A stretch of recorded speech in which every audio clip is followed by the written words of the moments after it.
보니까 우리가 8월 중순까지 금요 예배를 하다가 코로나 때문에 멈췄다가 다시 또 시작하게 됐습니다. 예. 그래서 사도행전 쭉 이어서 강해를 하도록 하겠습니다. 자, 사도행전 3장 1절을 보면 제9시 기도 시간에 베드로와 요한이 성전에 올라갈세. 제9시는 여기서 이제 그 오후 3시를 뜻해요. 이제 오후 3시에 기도 시간이라고 하는데, 다니엘서에 따르면 유대인들은 하루 3번 기도를 했어요. 다니엘서 6장 11절에 보면 나오는데, 오전 9시, 12시, 오후 3시 이렇게 하루에 3번씩 기도했다고 그래요. 자, 이렇게 올라가면서 이제 나면서 못 걷게 된 이제 안진뱅이라고 그러죠. 안진뱅이를 이제 사람들이 불쌍하니까 들어서 성전 앞에 앉혀놔요. 그러면 그날 하루 이제 구걸을 하는 거죠. 아무래도 하나님 믿는 사람들이 선행을 베풀면 하나님한테 복을 받겠다라는 생각으로 뭐 동전 한 입 두 입씩 줬던 것 같아요. 이제 그걸 바래서 그 안진뱅이가 그 성전 미문에 앉아 있었는데, 사도행전 4장 22절을 보면 이런 말씀이 있어요. 이 표적으로 병 나은 사람은 40여 세나 되었더라. 그러니까 안진뱅이로 태어나서 40년 넘게, 그러니까 이제 이렇게 불구자로 살았던 거예요. 40년 넘게. 그리고 뭐 어떻게 일을 할 수가 없으니까 앉아서 이렇게 구걸을 했던 거죠. 그리고 3절을 보면 이 베드로와 요한이 이제 12제자 중에 핵심 3명이죠. 3명 중에 2명인데 야고보와 함께 이 둘이 성전에 들어가려다가 이 구걸한 것을 보고 4절에 이래요. 베드로가 요한과 더불어 주목하여 이르되 우리를 보라 하니, 우리를 보라 하니, 우리를 보라고 그랬어요. 근데 이 구걸한 사람 보고 왜 우리를 보라고 했을까요? 왜 우리를 보라고 했을까요? 아마도 그랬을 거예요. 지금 이 베드로와 요한은 오순절 성령 강림을 체험한 지 얼마 안 됐어요. 그래서 아주 성령 충만해서 그 얼굴에서 평안과 기쁨이 막 흘러 넘쳤을 거예요. 행색은 초라했을지 몰라도 이 사람에게서 풍기는 그 느낌이 있잖아요. 성령 충만한 사람으로부터 나오는 느낌, 기쁨과 평안함, 뭔가 눈빛이 반짝반짝하고 기쁘면서도 뭐 이렇게 사랑이 넘치는 눈빛, 그윽한 눈빛, 그런 성령 충만한 눈빛이지 않았을까. 얼굴도 밝고 기쁨으로 광채가 넘쳤으리라 이렇게 보여요. 그래서 우리를 보라 했을 때 이 안진뱅이가 베드로와 요한을 보고 어떤 생각을 했을까요? 분명히 뭔가 느낀 게 있었을 거예요. 잠언 27장 19절에 보면 이런 말씀이 있어요. 물에 비치면 얼굴이 서로 같은 것 같이 사람의 마음도 서로 비치느니라. 그러니까 사람을 서로 마주보면 어느 정도 영적인 존재이기 때문에 서로 비치는 게 있어요. 서로 알아보는 게 있어요. 그러니까 내가 물을 봤을 때 내 얼굴을 볼 수 있듯이 서로 사람끼리 서로가 서로에게 비춰지는 거예요. 상대방을 통해서 나를 돌아볼 수 있고 또 상대방의 마음도 어느 정도 읽을 수 있고. 그러니까 이 요한과 베드로가 이 안진뱅이한테, 구걸하는 안진뱅이한테 우리를 보라 했을 때 안진뱅이가 그들을 보고 뭔가 느꼈을 거예요. 어떤 영적인 기운을 느꼈을 거예요. 이 사람들은 행색은 초라하나 뭔가가 있다. 그 평안함과 기쁜 그 모습, 그런 것은 뭐 출세했다고 돈 많다고 다 항상 그런 모습이 나타나는 건 아니잖아요. 그래서 뭔가 이분들한테는 어떤 신비로운 기운이 있다. 혹 선지자가 아닐까? 이런 느낌도 받았을 수 있어요. 혹시 선지자가 아닐까? 이런 느낌. 왜? 너무 평안함과 기쁨을 그들의 표정을 통해서, 안광을 통해서 알 수 있었기 때문에. 자, 그래서 그가 5절에 보면 그가 그들에게서 무엇을 얻을까 하여 바라보거늘. 그러니까 우리를 보라 그러니까 그 말을 듣고 바라봤어요. 무시하지 않고 바라봤어요. 그랬더니 6절에 뭐라고 그래요? 베드로가 이르되 은과 금은 내게 없거니와 내게 있는 이것을 내게 주노니 나사렛 예수 그리스도의 이름으로 일어나 걸으라 하고. 돈은 없지만 우리에게 있는 예수 그리스도로 말미암아 너에게 회복을 명하니라, 이런 뜻인 거예요.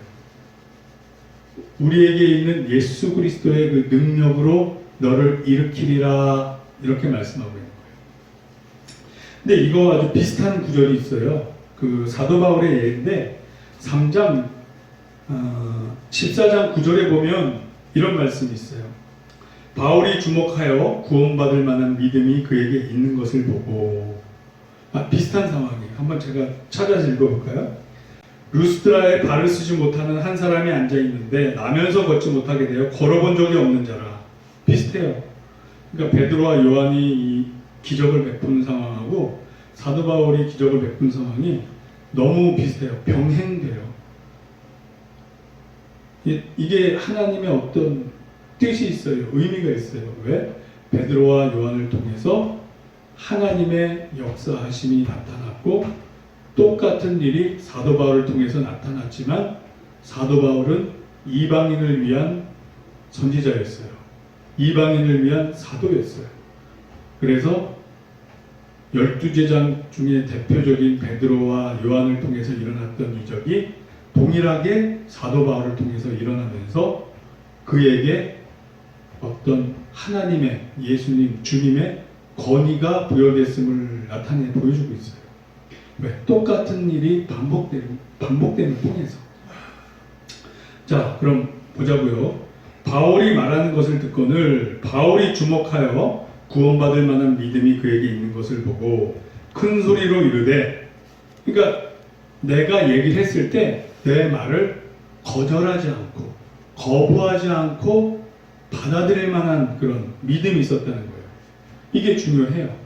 그러니까 베드로와 요한이 우리를 바라보라 했을 때 그것을 거절하지 않고 거부하지 않고 그 말을 듣고 바라봤단 말이에요. 그러니까 구원받을 만한 믿음이 있었던 거예요. 동일한 케이스예요. 근데 마음으로 거부할 때, 아이고 니네들이 뭘 하겠냐, 행색도 보아하니 돈도 없어 보이는데 나한테 돈 줄 거 아니면 장난치지 마라. 그리고 그렇게 마음을 딱 닫고서 베드로와 요한이 우리를 바라보라 했을 때 고개를 돌려서 바라보지 않았다면 기적은 일어나지 않았을 거예요. 예수님도 고향에서 이적이 행해지지 않은 것을 기이 여기셨다고 그랬어요. 왜? 그들은 마음으로 거부했기 때문에. 이 주님도 강제적으로 막 무력으로 기적을 베풀지 않았어요. 스스로 마음을 닫고 거부하는 자에겐 그런 기적이나 이적이 일어나지 않아요. 마음을 열고 믿음을 갖고 받아들일 때 그 기적도 일어나는 거예요. 아멘. 아멘. 아멘. 큰 소리로 이르되 내 말로 바로 일어서라 하니 그 사람이 일어나 걷는지라.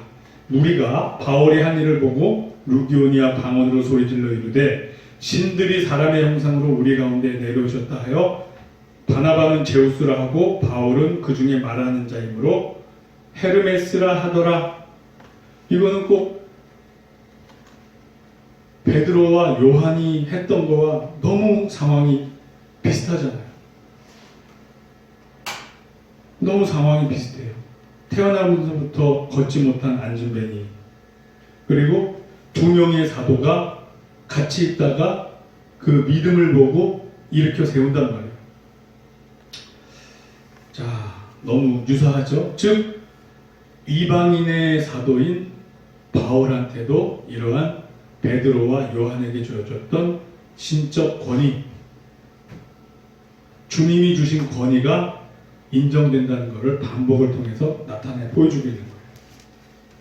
자, 그러면 다시 그 3장으로 돌아가서 7절, 오른손을 잡아 일으키니 발과 발목이 곧 힘을 얻고 뛰어서서 걸으며 그들과 함께 성전으로 들어가면서 걷기도 하고 뛰기도 하며 하나님을 찬송하니, 그러니까 믿음이 있었던 거예요.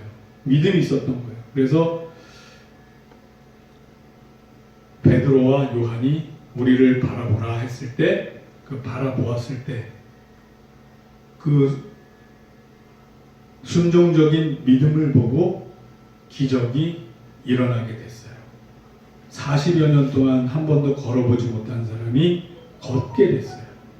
발과 발목에 힘을 얻었다고 해요. 구체적인 이런 누가의 설명이 있어요. 의사였던 누가가 이렇게 좀 의학적인 용어를 사용해서 이렇게 표현을 했어요. 이 성경에 이렇게 구체적인 발과 발목을 구분해서 이렇게 설명하고 있는 예는 없어요. 자, 모든 백성이 그 걷는 것과 하나님을 찬송함을 보고 그가 본래 성전 미문에 앉아 구걸하던 사람인 줄 알고 그에게 일어난 일로 인하여 심히 놀랍게 여기며 놀라니라. 아멘. 할렐루야. 저는 이 말씀을 묵상하면서 준비하면서 저도 믿음이 막 회복되는 느낌을 받았어요. 이 미문에 앉았던 안진뱅이가 마음을 열고 베드로와 요한이 얘기하는 것을 믿고 순종할 때 그 믿음이 역사를 일으켰어요. 그래서 여기서 우리가 알 수 있는 것, 결론이면서 요약 정리를 해보면 알 수 있는 게 크게 세 가지가 있어요. 하나님께서는 우리가 원하는 것에 대한 근본적인 해결책을 주신다. 이 안진뱅이가 원래 베드로와 요한한테 원했던 것은 동전 한 입 두 입 정도 수준이었어요. 그러나 하나님께서 베드로와 요한을 통해서 그에게 줬던 것은 그의 온전한 회복이었어요. 영혼육의 온전한 회복이었고, 그로 말미암아 자기 힘으로 구걸을 안 하고도 먹고 살 수 있을 만한 건강한 신체로 회복시켜 주셨어요. 그러니까 근본적인 치유책을 주신다. 하나님은 우리에게 근본적인 치유책을 주신다. 우리가 설령 부족하고 지혜가 없어서 근본적으로 구하지 못했을 때도 하나님께서는 우리에게 근본적인 해결책을 알려주신다는 것을 알 수 있어요. 그리고 두 번째는 우리가 예상치 못했던 최선의 것으로 주신다. 우리가 전혀 예상치 못했던 최선의 것을 주신다는 거예요. 아멘. 아멘. 아멘. 할렐루야. 왜냐하면 전혀 이거는 이 안진뱅이로서는 예상치 못했던 결과였어요. 즉 우리의 예상과 예측, 지혜를 뛰어넘는 것으로 하나님은 우리에게 주신다. 그러니까 마지막 세 번째는 오랜 기다림이 있더라도 믿음을 잃지 않으면 좋은 결과가 있다는 거예요. 이 안진뱅이가 이 고침을 받고 들어가서 하나님한테 찬송하며 영광을 돌렸다는 것은 그에게 이미 기본적인 믿음이 있었던 거예요. 40여 년을 정말 그 믿음을 잃지 않고 믿음 안에 거할 때 하나님이 보내주신 베드로와 요한을 통해서 은과 금은 내게 없지만 내게 있는 예수 그리스도의 이름으로 명하노니 일어나 걸으라 라는 축복의 말씀을 통해서 그 안진뱅이는 온전한 회복을 얻게 돼요. 오랜 기다림 속에서 가장 좋은 결과를 얻게 돼요. 그래서 성전에 들어가서 뛰면서 기뻐하며 하나님에게 영광을 돌리는 찬송을 드렸어요. 저와 여러분들도 이러한 삶에서 이러한 결과가 있기를 축원합니다. 아멘. 아멘. 할렐루야. 자, 이제 저와 여러분들도 이런 믿음을 회복해야 돼요. 이 안진뱅이 같은 믿음을 회복해야 돼요. 주님이 우리를 바라보면서 나를 보라 했을 때 주님을 바라보는 그 믿음이 있어야 돼요. 우리의 마음의 중심이 항상 주님께 가 있어야 돼요. 그래서 주님이 일어나 걸으라 했을 때 우리가 일어나 걸을 수 있어야 돼요. 항상 주님을 향한 마음이 오픈되어 있어야 되고, 그분을 믿는 마음 속에서 그분이 이끄실 때 순종으로 최선의 열매를 맺는 저와 여러분들이 됨을 믿습니다. 아멘. 아멘. 할렐루야.